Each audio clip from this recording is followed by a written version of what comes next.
Hi hello नमस्कार. कशा आहात सगळे? मस्त ना. तर आज आपण महाराष्ट्र TET आणि CET-साठी बालविकास या विषयाचे काही प्रिव्हियस इयर क्वेश्चन्स पाहणार आहोत. हे क्वेश्चन महाराष्ट्र TETच्या previous year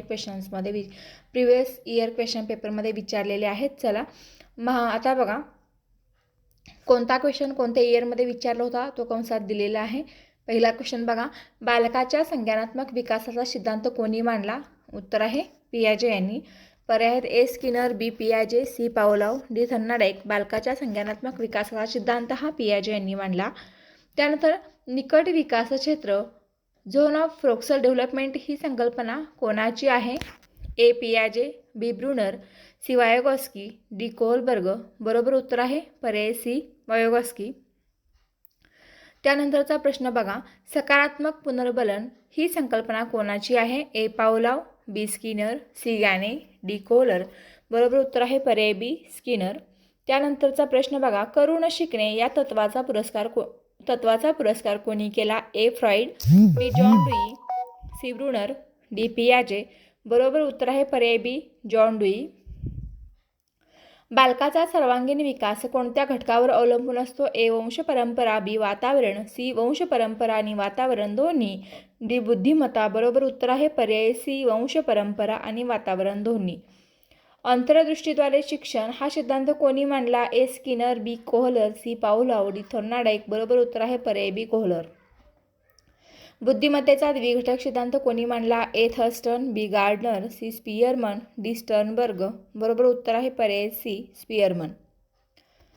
multiple intelligence theory कोणी मांडली? A Spearman, B Howard Gardner, C Sternberg, D Thurstone. बरोबर उत्तर आहे पर्याय बी हावर्ड गार्डनर. अभिप्रेरणा म्हणजे काय? ए शिक्षा, बी बक्षीस, सी वर्तनाला चालना देणारी अंतर्गत प्रेरणा, डी परीक्षा. बरोबर उत्तर आहे अभिप्रेरणा म्हणजे वर्तनाला चालना देणारी अंतर्गत प्रेरणा, पर्याय सी. शिक्षणातील मूल्यमापनाचा मुख्य उद्देश कोणता? ए विद्यार्थ्यांना नापास करणे, बी गुण देणे, सी विद्यार्थ्यांच्या प्रगतीचे मूल्यांकन करून सुधारणा करणे, डी शिक्षा करणे. बरोबर उत्तर आहे पर्याय सी विद्यार्थ्यांच्या प्रगतीचे मूल्यांकन करून सुधारणा करणे.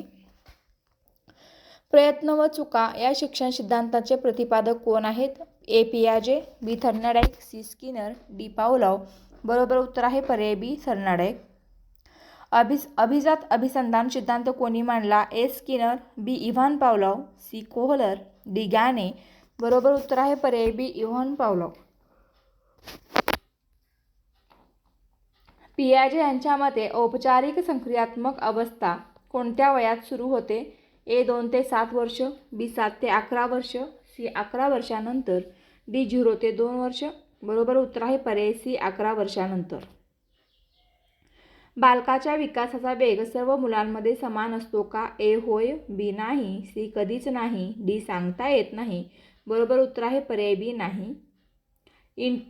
IQ इंटेलिजन्स क्वेश्चन ही संकल्पना लोकप्रिय कोणी केली? टर्मन यांनी. बालकाच्या सामाजिक विकासात सर्वात महत्त्वाची संस्था कोणती? ए शाळा, बी मित्रगट, सी कुटुंब, डी समाज. बरोबर उत्तर आहे पर्याय सी कुटुंब. बुद्धिमत्ता चाचणीचे जनक कोण मानले जातात? अल्फ्रेड बिने. शिक्षण ही प्रक्रिया कशी असते? शिक्षण ही प्रक्रिया सतत चालणारी असते. व्यक्तीतील वैयक्तिक भिन्नता मुख्यतः कशामुळे निर्माण होते? वंश परंपरा व वातावरण यांच्या परस्पर संवादामुळे व्यक्तीतील वैयक्तिक भिन्नता निर्माण होते.